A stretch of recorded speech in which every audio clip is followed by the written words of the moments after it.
Hi, welcome to Crime Night. Tonight, well, first I'd like to introduce everybody, and I just want to give a little bit of background. This was supposed to be a one-time show for the month of October because of Halloween. However, we had so much fun putting it together that we're considering doing this on a more regular basis. So join us at the end. There will be a chat room open, and we'd love to hear from you.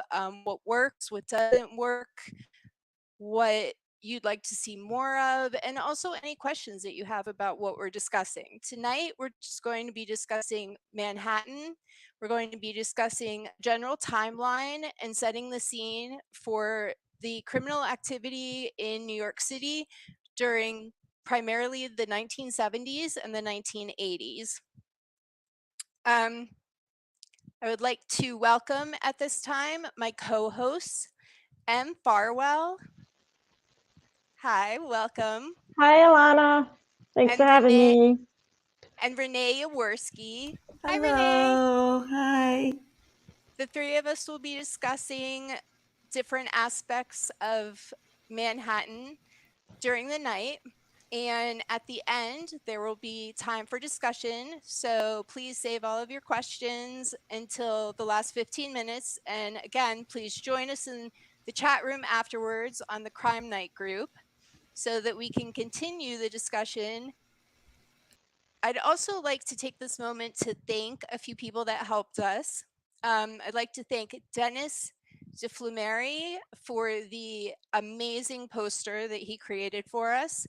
I'd like to thank Julio Morales for our ad promo music, and I'd like to thank Miwa Gemini for a theme song. Thank you very much. I'd also like to thank my co-hosts for all of the effort and time that they put into everything. And let's get started. Let's do it. Let's do it. So I'm going to run through a brief timeline of New York City from the 1900s to today. It'll be brief, but it'll help paint the picture of where Alana is going to come in later and talk about a certain period of time and crime. So in the 1900s, Broadway and 42nd Street were known as Long Acre Square.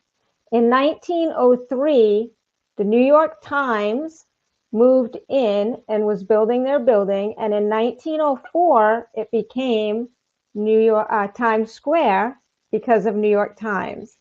And I'm assuming there's not a lot of information that there was a lot of money dished out there. So that is why it's called Times Square. And also in 1904, they had the first celebration of the opening of the New York Times. And when they did that, they had fireworks and the countdown, and that became the first New Year's Eve. So then it brings us to like the 1920s. Between 1904 and 1915, there was a huge advertisement boom. That's when all of the billboards started going up and photos and just all kinds of stuff throughout the square. And then in the 1920s, a lot of immigrants started moving in. And also during that time, over 200,000 African Americans moved into New York City, fleeing from the South. And when that happened, it created this huge cultural diversity, and it became sort of the cultural center of the United States. So many people started flocking there. In the 1930s, the 20s, they had this huge building frenzy and businesses, and it was just booming. And all of a sudden, the Great Depression hit. So everything came to a standstill. And all of these elite businesses and things that were moving in suddenly were out, and it was all very low-priced entertainment and low-priced restaurants. A lot of mom and pop shops and stuff like that popped up. Then in the 1940s, of course, we had World War II, and a lot of soldiers came in and out of New York City at that time. And there were a lot of you started having a little more crime and stuff coming in because there was a lot of entertainment, that was there for the soldiers. So then in 1950, there was this push to have, to make it more wholesome. Well, that did not happen because everything was happy and nobody did anything to change it, and it just slowly grew and grew and grew. So in 1960s, the Times Square, the New York Times printed an article and they titled it "Life on West 42nd Street, a Study in Decay." So it was already starting to lose its glamour. Like it had just got its glamour, then the Great Depression, then so slowly but surely, here we are, and it's starting to lose its light. Vandalism was at its highest. Shops, they had more shops selling weapons and sexually explicit materials, and sex workers were starting to be seen everywhere. And it was just open and out in public, and it was just becoming a hotspot for all of that. The Vietnam War, of course, brought protests and more soldiers into the area. And in the 60s, sex was just embraced. It was celebrated. So that was a factor. And then comes the 70s. And we have like this woman here walking her two children past the porno house. And, more and more seedy businesses and crime had taken over. And it was just not the place where it wasn't the wholesome let's all go visit. You weren't bringing your families down there to celebrate the holidays. Then in 1980, a group called the Guardian Angels started, and they were supposed to help people like get from point A to point B and to kind of stop a lot of this and help people. There was a lot of sexual assault, but there was a lot of conflict between them and the police because Alana will talk more about this, but there was a lot of corruption. And of course, the Guardian Angels would do public arrests, and it didn't mesh. So that was another conflict that happened, and it was supposed to be a good thing. It didn't go that way. In 1982, you had the Rolling Stones. They had a cover, and they called 42nd Street the sleaziest block in America. So even in 1980, it was not looked at as, it was still carrying that reputation. They were trying to clean it, and it just wasn't happening. In 1990, it started out as bitter as it always had been up until now, after, the Depression and everything happened. But then their record high crime rate and everything, there was a lot of violent crime, and all of a sudden Rudy Giuliani and his developers came in, and they brought in a lot of upscale hotels and restaurants. And this is when the Disneyfication, they like to say, of New York, of Times Square started. So that's when you started seeing the lit up, you had more of it was like the Lion King instead of the porno house. Things like that were happening. And that's when he's trying to turn it around to be more of a family-friendly place to go, and even more of art, a family place to bring for the arts and stuff like that. In 2005, so in the 2000 comes around, this is 2005. You can see in this photo that nothing had changed really. All they had done was you just turn the corner now. It's not down, it's not down the broad strip there through New York, through the Times Square. Now you just got to take the corner on the left, and there they are still. So it didn't change a whole lot. In 2001, of course, we had 9/11, and that caused a lot of, changed just everything. And in 2010, 2009, around there, they started doing the pedestrian friendly changes, and that's when they put in a lot of the walkways, and it became all pedestrian only. And then they, of course, stopped smoking in the square. It was like a total rewind, and they were trying to clean it up. Now with 2020, we had COVID that shut kind of everything down for a little while, and then of course now we're at 2022 and where we are today, and what we know as Times Square. That's just a brief history of how like the Depression and World War II and how that all kind of played a role in everything that happened that Alana's going to discuss a little bit with you now. Okay, Hi, Alana. so thanks, Sam. I thought that was fascinating. I had no clue that that's why we watched the ball drop in Times Square. It's pretty amazing that I never put together that Times Square, the New York Times, I because know, me neither. That's the New York Times crazy. is like, Yeah, I mean, it makes perfect sense. yes, no. So yeah, thank you for adding that. I'm going to talk a little bit about what was happening in the late 60s until I would say, as far as probably the mid 90s, as far as crime is concerned in New York City. It was a really dark period of time. I'm going to tell you a story to give you an example of how easy it was to be under the radar in the Times Square area at the time. There is a serial killer that some of you might know by the moniker the dating game killer, because he appeared on the dating game in 1978. His name is Rodney Alcala. He had committed crimes in LA, and he actually sought refuge right near Times Square because he knew that people weren't really policing the area. In fact, there was so much crime that he worked at Blue Cross Blue Shield in the computer lab with another serial killer. Some of you might know as the Torso Killer or the Times Square Killer, Richard Cottingham. And another interesting thing is this is 1969.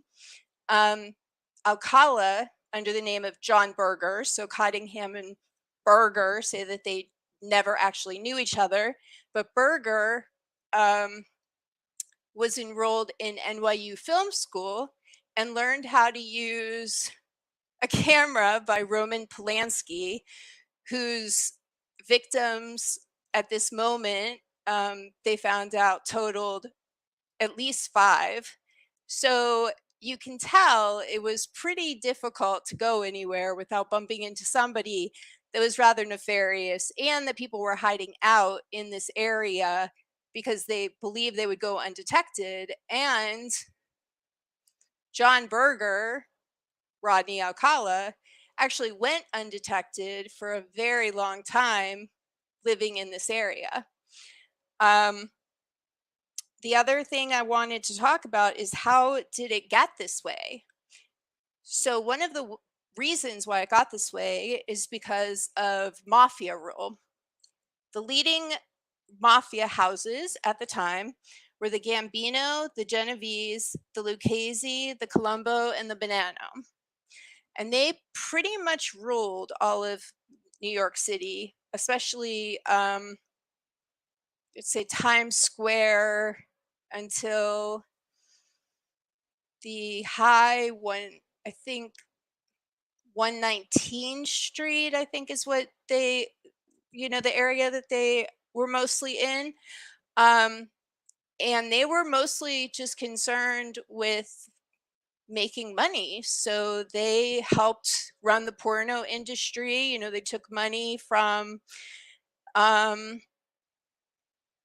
everything. Like, that was one of the biggest problems, was that the mafia had their hands in everything, every deal, every if a building was built, then they would get a contract. If you ran a mom and pop shop, they got some sort of kickback. So they had hands in every kind of industry. In 1975,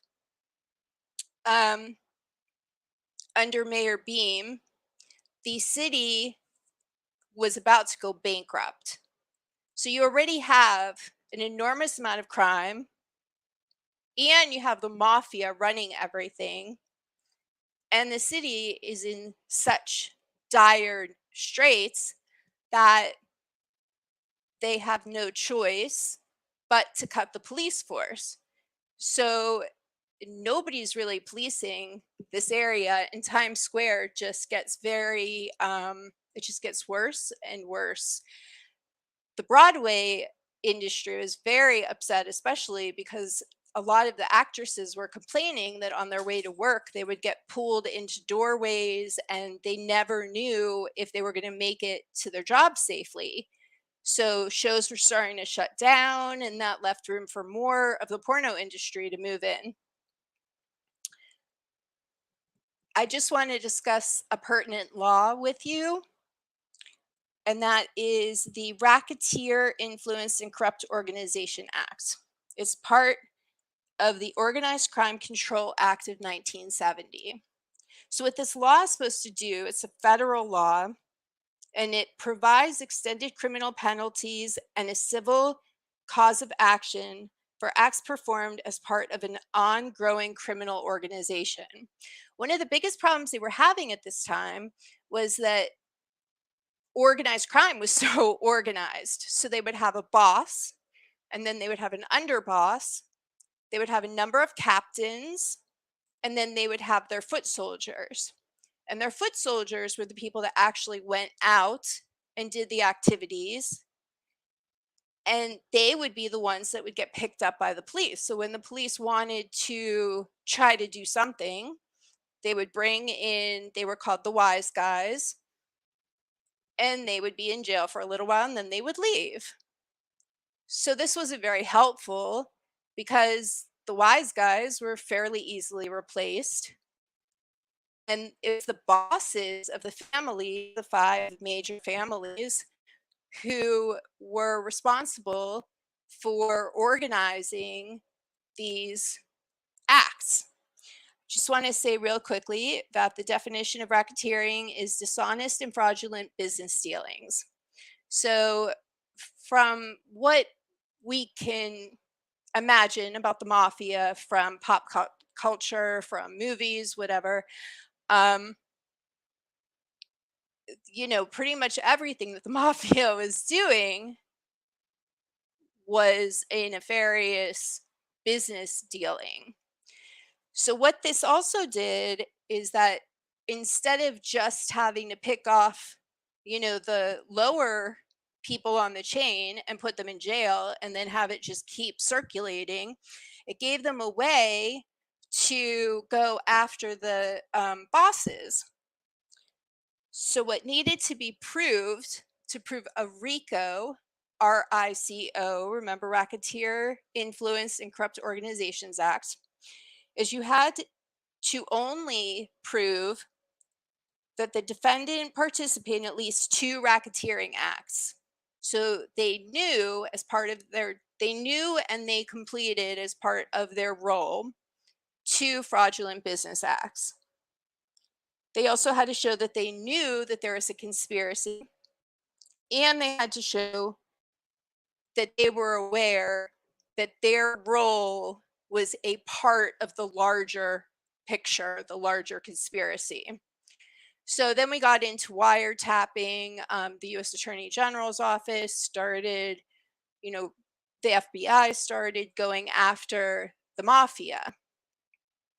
And we'll talk about this later, a little bit later, but this is a very important tool just in general to make the people at the top of any kind of organization accountable for the crimes that their underlings are doing, even though they've separated themselves. Because the boss, the underboss, they make sure that everything is away from them so that,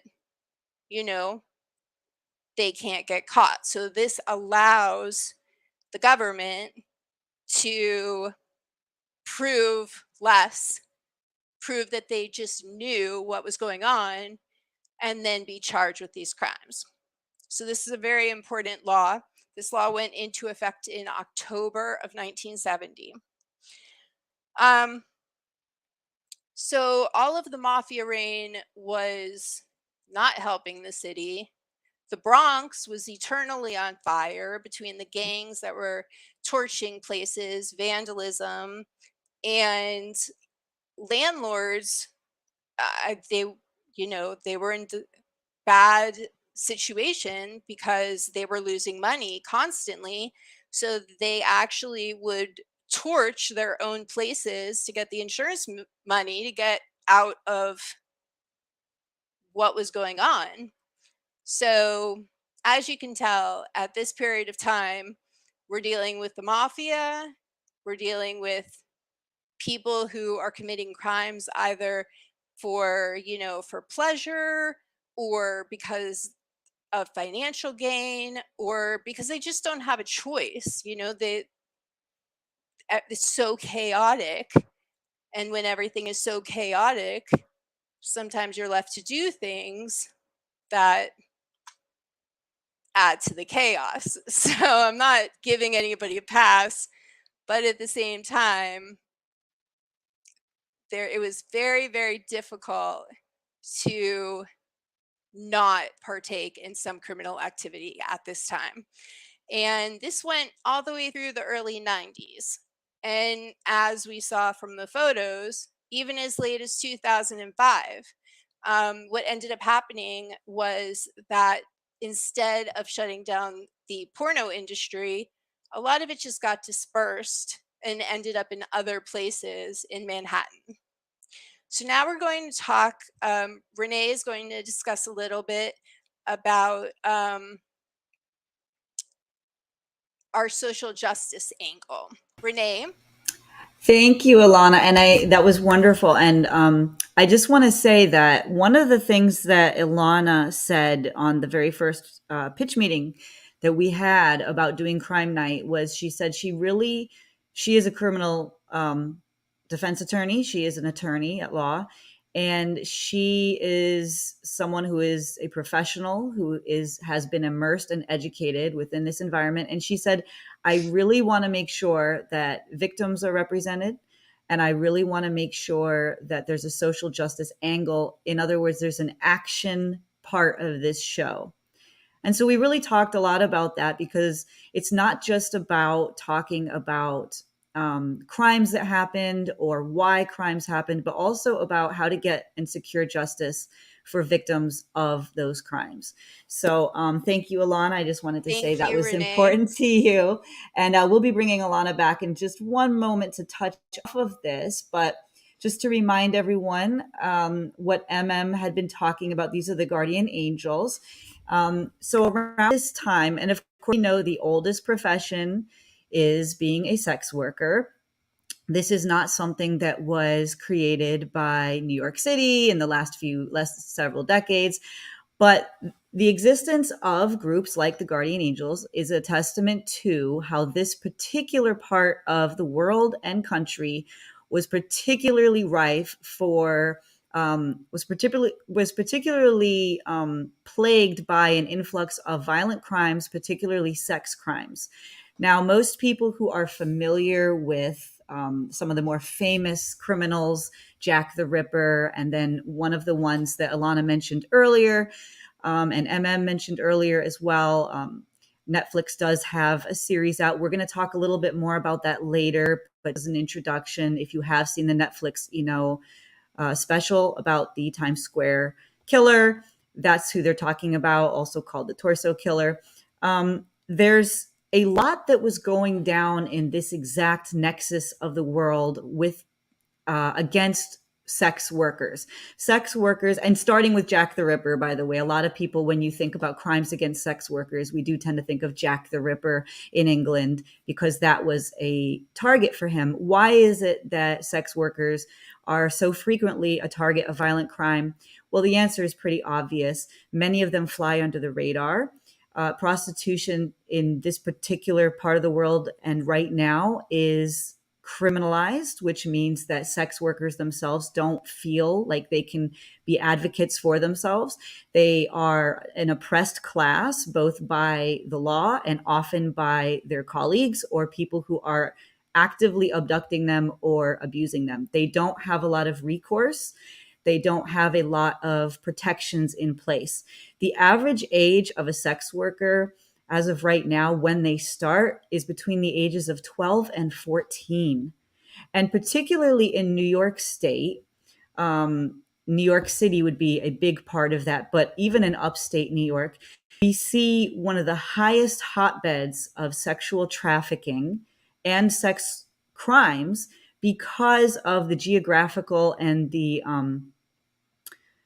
travel aspect. If you look at a map, you'll see that New York City tends to be a nexus for where people from all over the world come. A lot of people call New York the capital of the world.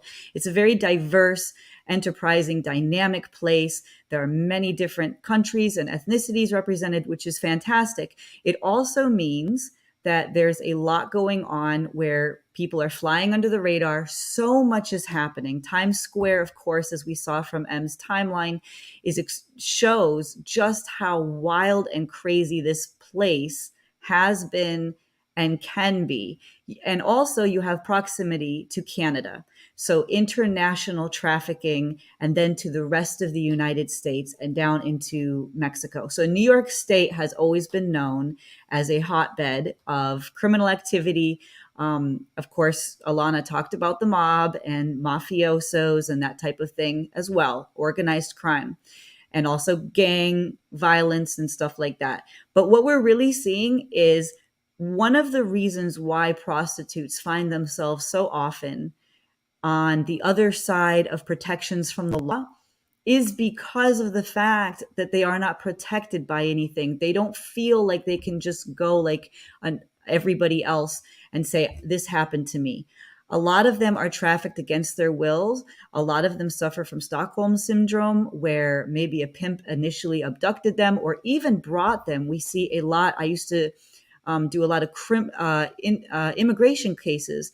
And what you see is people who are brought from war zones or other parts of the world who are disenfranchised, often do not speak English.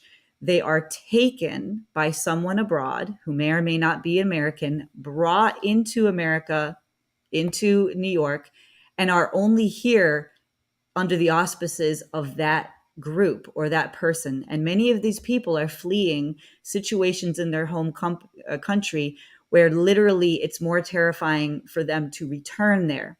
So they are afraid of ICE, they're afraid of law enforcement, and they really are sitting ducks for somebody or some people who would like to take advantage of them.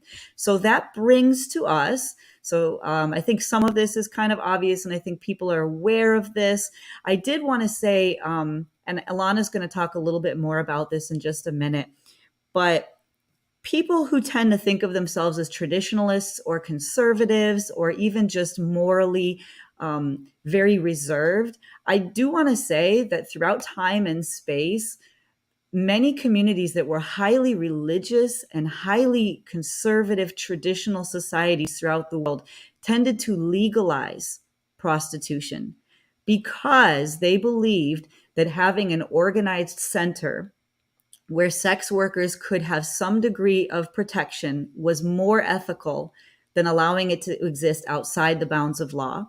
And many communities in Italy and in Europe and in Greece and in other places throughout the world, throughout time and space, also believed that it was a quote unquote necessary evil, and that if you did not allow prostitution, sexual crime would spike in a way that could not be controlled in any way. So I just want to put that in there because there is a puritanical sort of, I wouldn't say uniquely American, but there is a sort of strange idea where many people take for granted that prostitution should be illegal, has always been illegal, and that's not up for debate. And I want to say, please go into your history and make yourself aware. Now, I'm going to bridge into what Alana's going to carry up here, but I do want to talk about where we are today with regards to this debate and to just give you something to think about when we talk about legalization or not legalizing prostitution in America, particularly in New York State, which is what we've been talking about. Right now, what we have is we have two different points of view and two different bills that are going up and being debated. And there's two different points of view from different countries that have been lauded or detracted from. And what it comes down to is this, and I'll put a little thing on the screen in 1 second, but there are 2 points of view, which is that number one, there could be laws that say that sex workers themselves cannot be prosecuted for any of the sexual crimes within the bounds of their sexual work. The other law would say that nobody involved, including the pimps and including brothels, nobody could be prosecuted for anything they do within the bounds of that sexual work.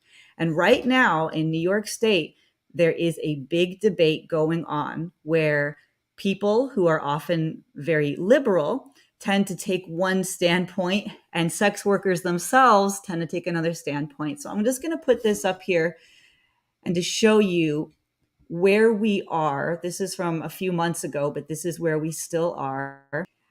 As you can see, there's a fight right now going on between 2 competing prostitution bills in New York State. Of course, we know there are places in America that have already legalized it, but what it comes down to, and this would be a global sort of dichotomy that you see here that's playing out now in New York, there's a full decriminalization attitude and angle versus an equality model. The first one is called Stop Violence in the Sex Trades Act, and that would legalize prostitution, period.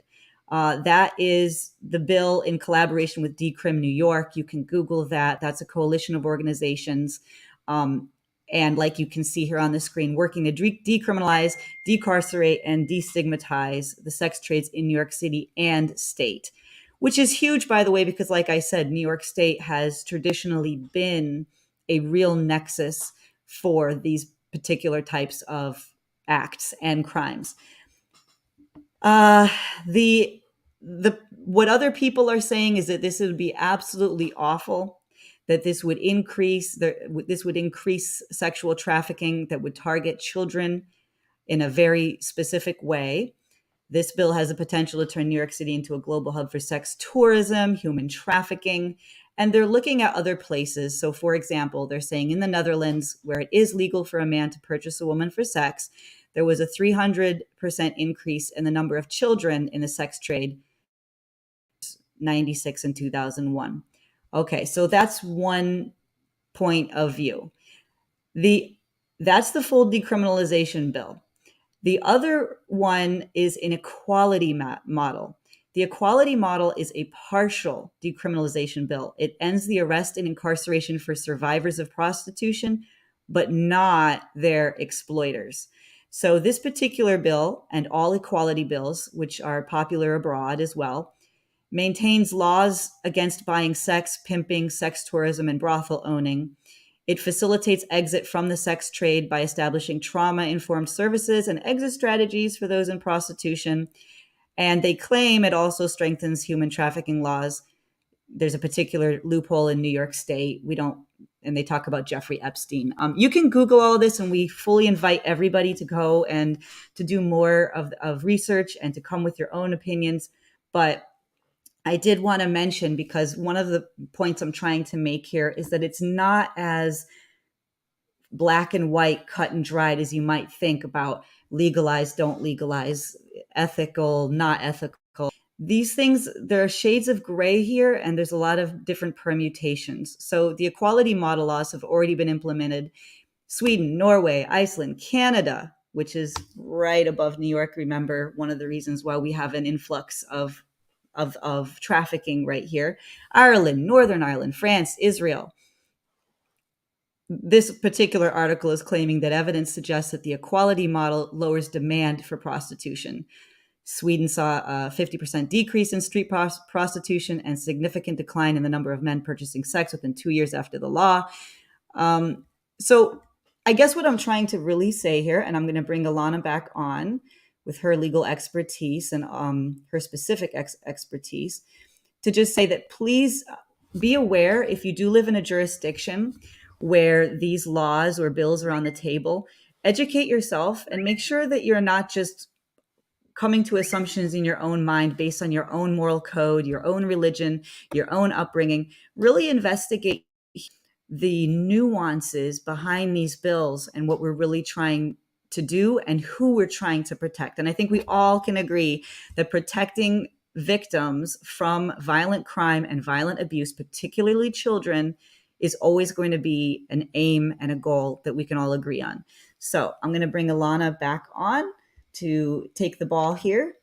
Thank Hello, you, Ilana. Renee. Thank you. That was very, very informative. Thank You're you. from New York State, so I'm glad that you could add that perspective. That's right. One thing I did want to mention that Renee was saying is that so I lived in New York City. I was an emergency room advocate in Queens, and that was in 2001. No, I'm sorry. I started in 2000.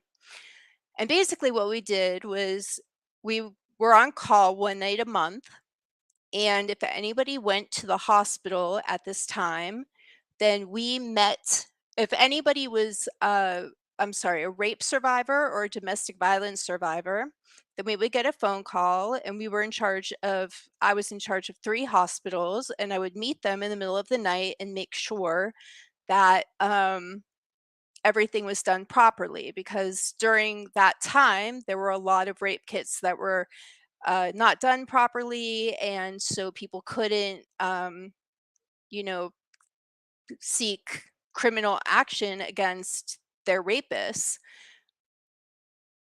The group that I saw the most, and this is just my personal experience, and again, I was in Queens. I'm sure if you're in different boroughs, it depends on the boroughs. However, I saw an enormous amount of cases of children that were brought over by some family member, and they thought that they were going to be having a better life in New York, but they didn't have any money. They didn't have any papers. They didn't have anything available to them because they didn't speak English. They were being homeschooled, if even that. And I would meet them in the middle of the night, and it was so heartbreaking to see that somebody picked them up from their country, and sometimes their country was very dangerous, but to be taken from your known surroundings to somewhere completely different where you don't know the language, you don't have any access to anything. You only have access through the person that brought you. It makes it extremely easy for that person to control you, because nobody knows that you exist except for that person. And that is not just the case with immigrants, it's the case with people who are trafficked. In one of the documentaries, I believe it was the Times Square documentary, there was a woman that was talking about the fact that she had been in prostitution, and her pimp had all of her papers so that if anything happened to her, nobody would know. He would just get rid of them, and it is as if she never existed. So one of the reasons why I spend so much time discussing RICO is because what RICO does, like I was using the example of bringing in the people at the bottom and then, arresting them and bringing charges against them, it's not a very productive model. And the same thing is happening with prostitution rings, with trafficking. They bring in the people who are the most vulnerable and the easiest to access. And those are they don't have any control over anything. So as soon as you press charges against, the people at the bottom of the ladder, they're put back on the street and they have to go do this again. You're not getting anywhere. So one of the reasons why legalization of prostitution would be helpful is because it would make it so that it was not necessary for people to be in these situations where they could just be erased, because they would be able to act, carry on their profession, their livelihood, while people knew who they were. They were registered, not even to mention that it would be safer, it would be cleaner. It basically is saving everybody from bringing something like a RICO law, which is great that you can charge the people who are higher up, but it's very, very difficult to put together a RICO act. So, do we want to keep feeding the machine that is creating the problem? Or do we want to give the people at the bottom of the ladder an opportunity to take care of themselves, to, get recourse if something happens to them, to have papers so that, they're actually known, they can get health insurance, they can, whatever. It's just, in my mind, and one of the reasons why I want to discuss it is because there are so many serial killers that prey on these people who are at the bottom of the ladder. And so if we give them power and empower them, I think it's better for society as a whole. So that was something I just wanted to say. A lot of crime shows, they spend a lot of time talking about the criminal. And so it's important to recognize that, there are survivors, there are victims, there are people, and there are ways that we can prevent, potentially prevent these crimes from, like in the 60s, 70s, and 80s, taking over a place that's as big as Times Square. I think everybody wants to be safe and everybody needs to make money to live. So protection in whichever capacity, we decide is appropriate is better than keeping everything illegal.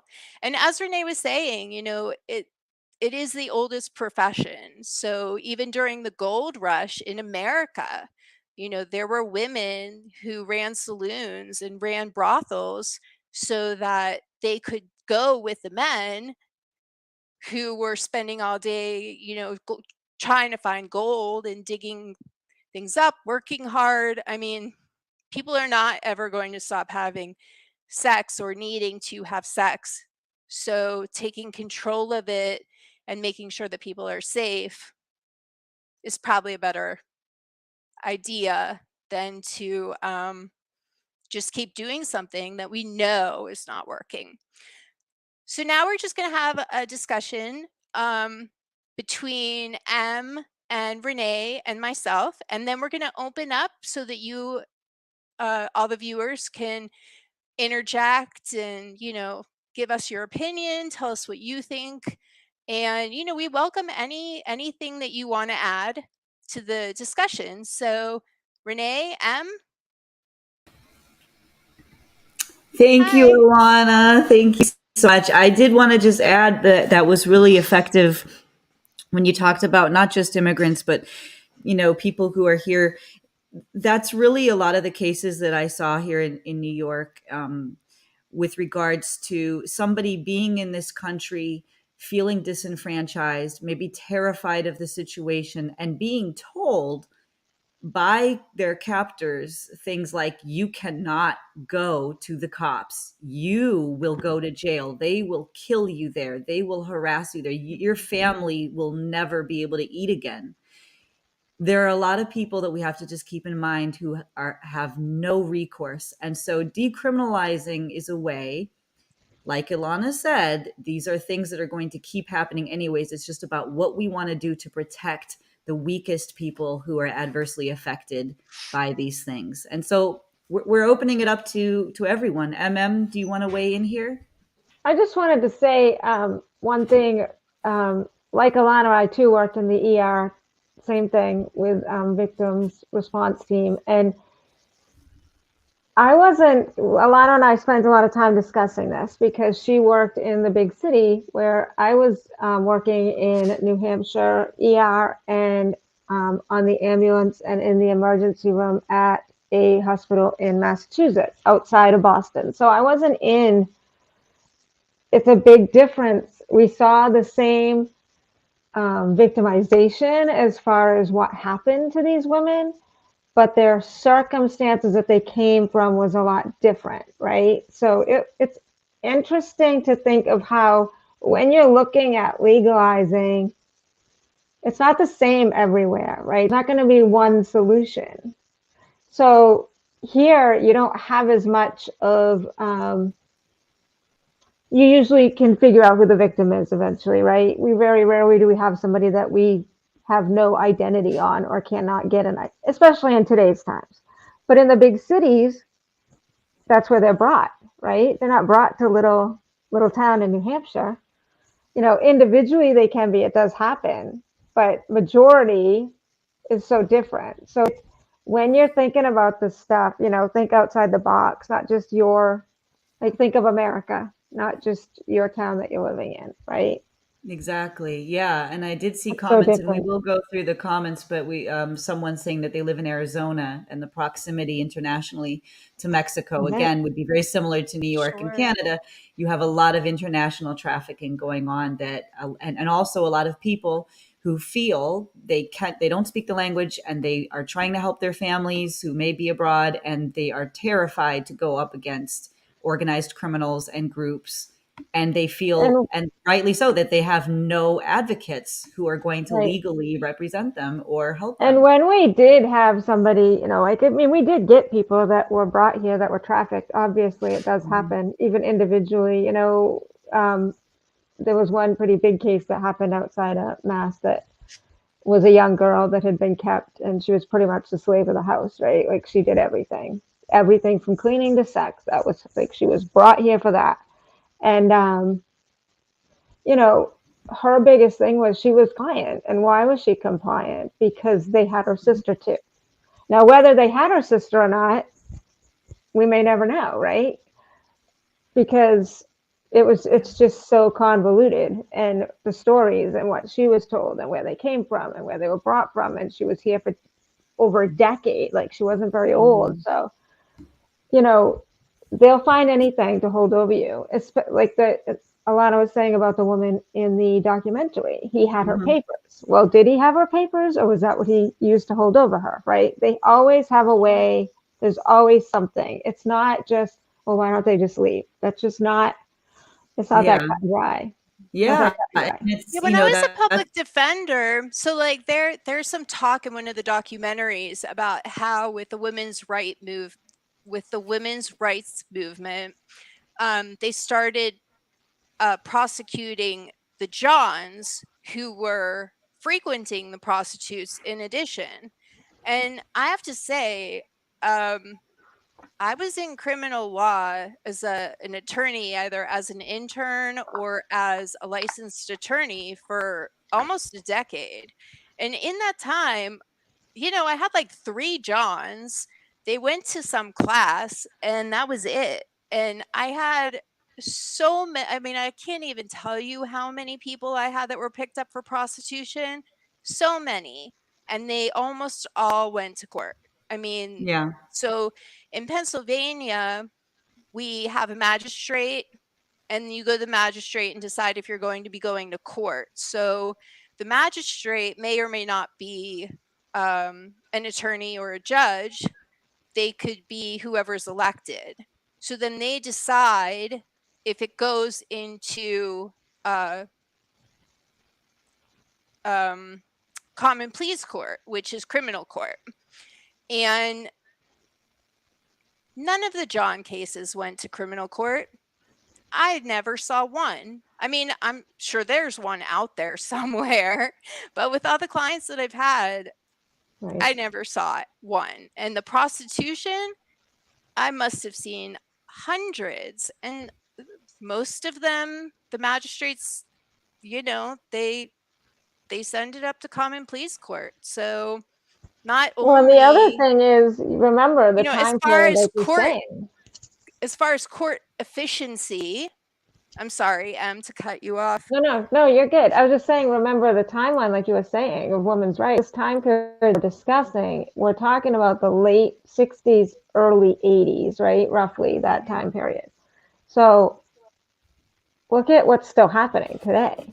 I mean, Right, imagine exactly. back then, we didn't have DNA and all the means that we have today, and we're still Yeah, and there, people even with all still that. are intimidated by these cases and they don't really want to deal with them. So instead of just passing it up to, common pleas court and making it a criminal offense for court efficiency's sake, just move them out of there. Yeah. Maybe there could be some kind of class for people that are picked up for that or something. I mean, it's almost all of the women I saw were scared.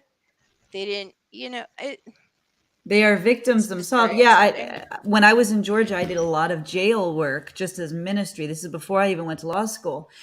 So many female prostitutes were in those jails, and all of them had been abused like their whole life. But here's what I want to say. While I was down there, because of overpopulation in the jail system, they were letting out people who had murder charges. So my question for the innocent civilians on the street is, do you want murderers to be released as It's they're so waiting true. for trial just because someone who's a prostitute is taking that bunk in the jail? So this is not always about even compassion. You can selfishly see an argument here for why you don't want certain people on your streets. Something to And that think happens about. in Pittsburgh. I'm from Pittsburgh, Pennsylvania, and that's where I did my criminal work. And that exactly is what's happening. Is there's such an overpopulation. Instead of letting out people for sex crimes, I mean sex worker crimes, they're letting out people for rapist sex crimes. And Exactly. And how that's does the that person make who's going sense? out, and then there's the Yeah, person it's in crazy. the It jail. makes And no it's sense. crazy. It's not great. And if you're a parent, you don't want your kid around that. So I'm just saying there are ways of thinking about it. We're trying to introduce different ways of thinking about this problem rather than it just being a cut and dried, oh, I don't like prostitution, so therefore everyone should just always be criminalized, everything that they do within that realm. And well, think about it a little bit more. Different societies are doing it in a different way. And if your aim is to even reduce prostitution, think about that. It depends what your goal really is. And right now, the system is not working. In New York State, it's not working. That's why they have two competing bills going up. And there has to be a better way. So think about these issues. Hopefully, you're voting in whatever jurisdiction that you're in. Look up how your jurisdiction deals with it. You know, they're There's reasonable so minds many, agree about this issue.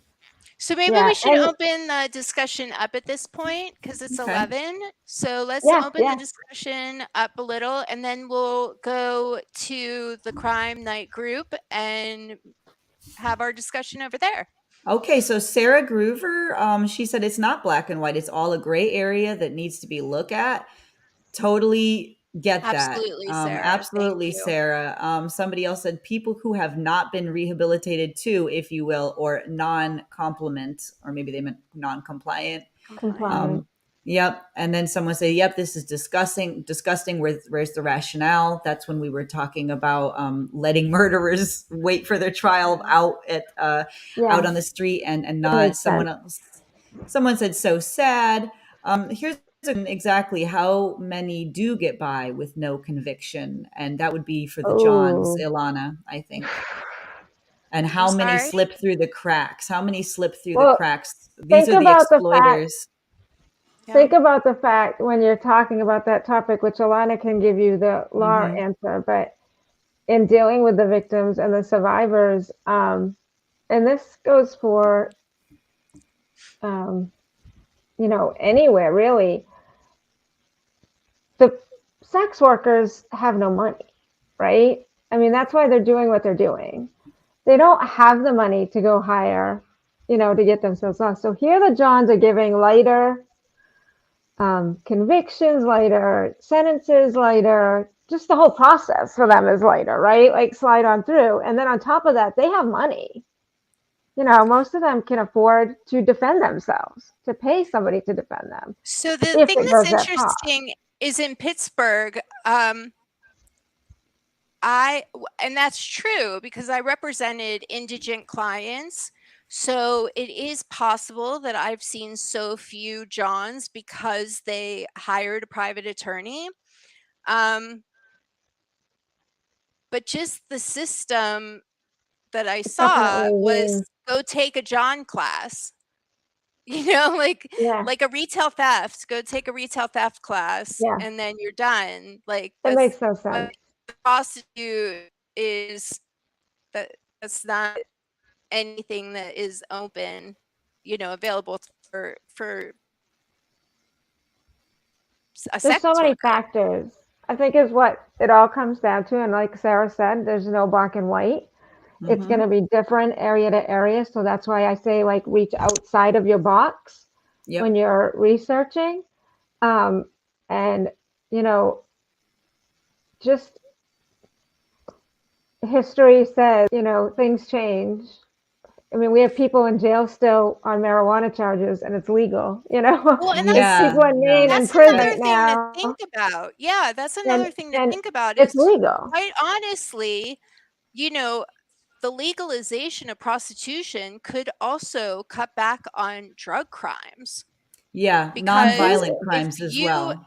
if you had Mhm. um somebody, well, and maybe even violent crimes, because people rob and rape and do all kinds of other things to people who True. they see as not having recourse. So Right. Easy people target. who had to be, who turned to street work, and that was the most lucrative position to put themselves in.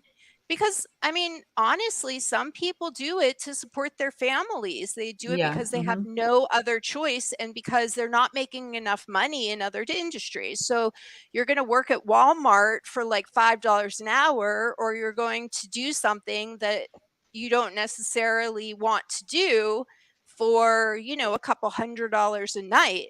So, and then you have no name, you have nothing, so you turn to drugs. This way, if it's legalized in some form, you can monitor it. You say like, if you need to pass this test to continue working, a drug test or whatever, to continue working in, I mean, they won't have the same need to escape their lives. Their lives will actually have more validity. That's society will see sex workers as people as people. I mean, I think that Yeah. As that's people, That's the or bottom there's line, a. yeah. right? I mean, there's a That's the slogan bottom now. line. Sex work. There's a slogan we see now. Work is work. Sex work is work. That's one of the slogans that we see. Yes. And I see people talking about how this is absolutely Crazy. terrifying. Angela said it's so sad. It's so scary. It was Sarah who said we see so much of that here in Arizona, being so close to the border. Wow. So I also want to read what Bob said here. He said pedophilia cannot be tolerated. Anyone trafficking children should face the harshest penalties, including life in prison, and all wealth seized to offer reconciliation to the victims and to secure their future. So there's a lot of passion on this topic. Once we start talking about it, people do have a lot to say. John said this would be a great topic for the next episode, tackling the subject of people serving these Dickensian sentences for marijuana. Drugs is another issue that is a form of control. And my heart cries for the innocent ones. Bob said it should be legalized, regulated, and the workers are protected like all workers are in our nation. This would eliminate underworld trafficking, and there can be zero tolerance for a child sex. So lots of stuff here. John said, thank you, three, for opening our eyes. One of the other subjects that Alana and I talked about that I just wanted to touch on quickly, and then, we can switch over to the other group, is when, and I'm sure you ran into this too, Renee, just Alana and I had happened to bring up the subject one day, is being an advocate. There were a lot of times when I would walk in and it would literally be said to me, like almost like, no rush, it's a prostitute. Right? Yes, no rush. Right. Like that urgency of, oh, here comes Sally, the mother of 3, with her husband that just got raped. Yes. And then, huge she's difference. just a prostitute. So that's what needs to change too. Like, so by legalizing it, they become human. They're not humanized at all. And that's the point too, which is a derogatory term nowadays, right? We don't use that. And thank you for being so clear, because that's why one of the many reasons why sex workers are so adversely affected by violent crimes is this idea that they're not going to, if they're missing, no one's even going to come looking for them. Nobody's going to care about them. They're not even going to take the time to try. They're not going to care. Right? Yes. The police aren't going to, that's how it's thought of. Like, oh, well, we knocked on 3 doors. We don't know who it is. That's the end. She was a prostitute. Like that's it. But all right. That's absolutely true. Okay, so we want to make this interactive, and we thank everybody for discussion now, and we hope that everybody will join us. I believe we have a link. Okay, we have a link for and it's also Crime pinned. Night. It's also pinned in the chat, in the comments right now. So just click on it. Or you can type this in. It's a long thing, but it is pinned and you can just click on it. It's also in the description itself, I believe. Oh, and Ilana, do you want to talk a little bit about the who we're donating to? We are asking for donations if you're passionate about this subject. So we decided that because we want to focus on the victims, instead of asking for tips, if you feel like being generous, which we really appreciate, we ask that you donate to the Sex Workers Project. And it's a nonprofit group in New York City. And they're actually a collection of attorneys and advocates and other people who are working on different projects. And they have an entire project just dedicated to helping to provide educational resources and legal resources. And there were some other, their main goal also is to work on this issue with, how it should be legalized, and to make sure that street workers are being treated like humans and that they have the recourse that they don't have currently. It's a fabulous organization that you found too. I was looking at it earlier. Very excited it's amazing. About it. I was saying I want to go move to New York and work there. Right? Yeah. I'm going to be her research assistant. Yes, and thank Sweet Lorraine also. I was going to make this point earlier, and that's so true. Yes, men also. Yes. Definitely in a lot of the cases I came across with immigration up here were like that. And so we in fact, the Violence Against Women's Act now incorporates men as well because of that. There are and we didn't leave that out. We didn't intentionally leave that out. It's just that we didn't. We're setting up for something else. And honestly, I did see a number of men. I mean, I represented a number of men who came in for prostitution. And so it definitely can be anybody. It's, anybody who doesn't have leverage, basically, which is a lot of people. Exactly. I hope everybody will join us for further Please discussion. join us. And yes, Sandy D is asking for the next Crime Night info right before we go. We don't have that available yet because we're still trying to figure out. I'm sorry? We wanted feedback. Waiting for feedback, yes. Yeah, we're waiting for feedback, and we're interested to know if you guys want to watch more Crime Night, and if so, Let us then know. I think we're all interested in Tell doing us. it. So yeah, let us know. We're very And passionate. I do want to say they don't Oh my God, know. it's They so don't know bad. the amount of hours.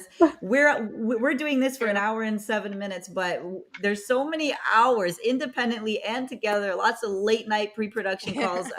These two particularly just wild and crazy about it. Myself as well. But I'm just telling you, there's a lot of hours that went behind this hour. So I'm so grateful to see the passion and the interest. And if you want more, Yes. let us know. And we'll be seeing everybody in the chat. So just hit the little link and Link we on will the see you link, there. and we'll see you soon. Bye, everybody. Bye. Bye.